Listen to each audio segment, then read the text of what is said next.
Welcome to English Grammar Center. My name is Monwar Hussain. I am an assistant teacher of Janojagaron Jatiyo Bidyalay Hajibara.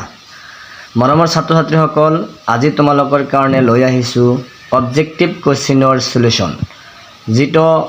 যোৱা 10 অক্টোবৰ 2025 তাৰিখত ধুবুৰী ডিস্ট্ৰিক্টত হৈ যোৱা half yearly এক্সামিনেশ্যনৰ class 9ৰ general ম্যাথমেটিক্সৰ হয় so ছাত্ৰ ছাত্ৰীসকল এটো question আহিছিল এটো কোৱেশ্চনৰ 1 নম্বৰ কোৱেশ্চনত আছে 1 আৰু -1ৰ মাজত থকা পৰিমেয় সংখ্যাৰ সংখ্যা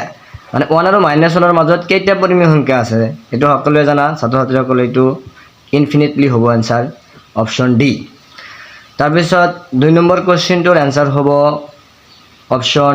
ডি এটো ৰিয়েল নাম্বাৰ বাস্তৱ সংখ্যা তাৰ পিছত 3 নম্বৰ কোৱেশ্চনটোৰ आंसर হ'ব অপচন এ 4 নম্বৰ কোৱেশ্চনটোৰ आंसर হ'ব অপচন ডি 5 নম্বৰ কোৱেশ্চনটোৰ आंसर হ'ব অপচন বি তাৰ পিছত 6 নম্বৰ কোৱেশ্চনটোৰ आंसर হ'ব অপচন সি 7 নম্বৰ কোৱেশ্চনটোৰ आंसर হ'ব অপচন এ 8 নম্বৰটোৰ आंसर হ'ব অপচন সি 9 নম্বৰ কোৱেশ্চনটোৰ आंसर অপচন সি 10 নম্বৰ কোৱেশ্চনটোৰ आंसर হ'ব অপচন ডি 11 নম্বৰ কোৱেশ্চনটোৰ आंसर অপচন বি এটো ত্ৰিঘাত বহুপদ তাৰ পিছত 12 নম্বৰ কোৱেশ্চনটোৰ 100 ৰ সহগ বিচাৰিছে 100 ৰ সহগ হ'ব -1 অপচন এ এটো ছাত্ৰ ছাত্ৰীসকল কি কৈছে সোৱা যদি x - 1/2 এটা উৎপাদক হয় এটো কিহৰ উৎপাদক ইয়াত এছামিছত ভুল হৈছে ইংলিশত px বুলি আছে ইয়াত গতিকে এটো x - 1/2 এটা px ৰ উৎপাদক হয় মানে যদি x - 1/2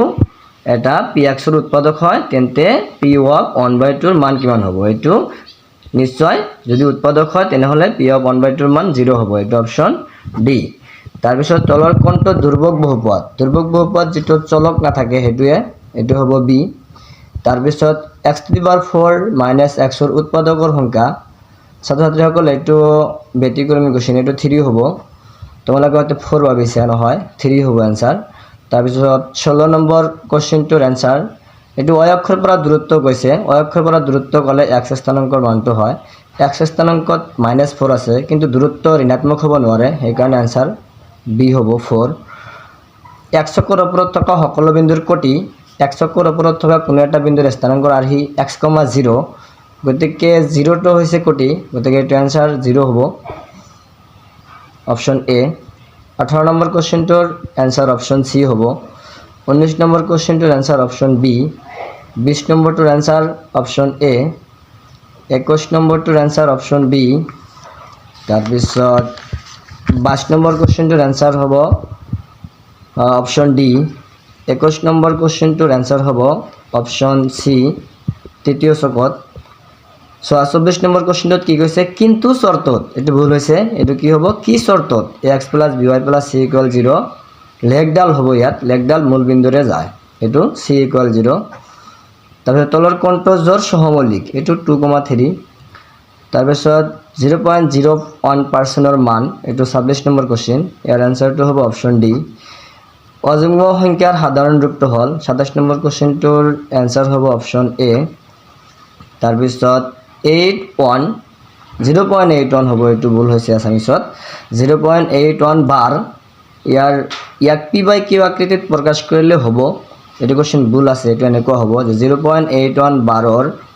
p/q আকৃতিত প্ৰকাশ কৰিলে কি হ'ব এটো হ'ব 8/9/11 অপচন ডি তাৰপিছত 29 নম্বৰ কোৱেশ্চন 29 নম্বৰ কোৱেশ্চনটোত কৈছে যে এটা পৰিমেয় আৰু এটা অপৰিমেয় সংখ্যাৰ সমষ্টি এটো সদায় অপৰিমেয় হয় অপচন এ তাৰ পিছত 30 নম্বৰ কোৱেশ্চন এটা প্ৰত্যাৱৰ্তী কোণ আমি জানো প্ৰত্যাৱৰ্তী কোণ 180 ডিগ্ৰীতকৈ বেছি এটো 180 ডিগ্ৰীতকৈ বেছি এটো হ'ব অপচন বি 31 31 নম্বৰ কোৱেশ্চনটো কি কৈছে যে কটাকটি কৰা দুডাল ৰেখাৰ সাধাৰণ বিন্দুৰ সংখ্যা হল এটো 1 তাৰপিছত তিৰ্যকৰ একেফালে থকা অন্তঃকোণ দুটাৰ সমষ্টি 32 নম্বৰ কোৱেশ্চন এটো 180 ডিগ্ৰী সকলোৱে জানা তাৰপিছত চিত্ৰৰ পৰা আমি এটো কেনেকৈ গম পাম 120 ডিগ্ৰী आंसर হ'ব এটো ইয়াত x আছে বহিস্থ কোণ আৰু এটো সিম্বল দিছে তাৰ কাৰণে এটো আমি বুজিব পাব লাগিব যে এটো সমবাহু ত্ৰিভুজ আৰু সমবাহু ত্ৰিভুজৰ প্ৰতিটো কোণ 60 ডিগ্ৰী হয় গতিকে এটো 60 ডিগ্ৰী এটো 60 ডিগ্ৰী হ'ব আৰু বহিস্থ কোণ তাৰ দূৰৱৰ্তী অন্তঃকোণ দুটাৰ যোগফলৰ সমান হয় গতিকে এটো আৰু এটো যোগ কৰিলে 60 60 120 হ'ব এটো 120 ডিগ্ৰী হ'ব এটা কোণ তাৰ সম্পূৰক কোণৰ সমান হ'লে কোণটো হ'ব এইটো 90 ডিগ্ৰী সমবাহু ত্ৰিভুজৰ প্ৰতিটো কোণৰ যোগ 60 ডিগ্ৰী এইটো সকলোৱে জানা তাৰপিছত 36 নম্বৰ কোৱেশ্চনটোৰ আনসাৰ হ'ব 55 ডিগ্ৰী 37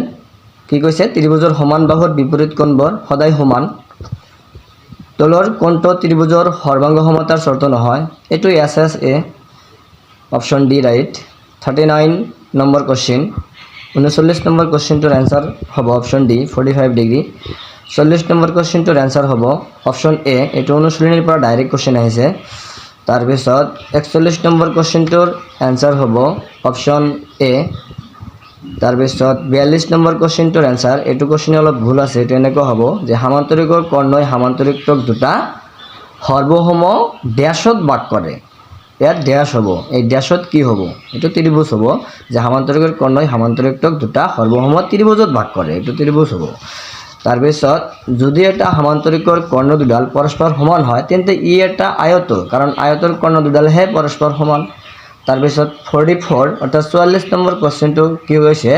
যে এটা ৰম্বাস হ'ব পাৰে এটা ৰম্বাস কি হ'ব পাৰে এটা বৰ্গহে হ'ব পাৰে এটা অপশন সি তাৰপিছত 45 নম্বৰ কোৱেশ্চনটো কি কৈছে যে চতুৰ্ভুজৰ চাৰিটা কোণৰ সমষ্টি হ'ল চতুৰ্ভুজৰ চাৰিটা কোণৰ সমষ্টি কিমান 360 ডিগ্ৰী এটোই আনসাৰ এইখিনি আছিল অবজেক্টিভ কোৱেশ্চনৰ সলিউশন মৰমৰ ছাত্ৰ-ছাত্ৰীসকল যদি তোমালোকে কোনো এটা কোৱেশ্চন বুজি নোপোৱা কমেন্ট বক্সত কমেন্ট কৰিবা আমি নেক্সট ক্লাছত বুজাই দিম নেক্সট ভিডিঅ'ত বুজাই দিম থ্যাংক ইউ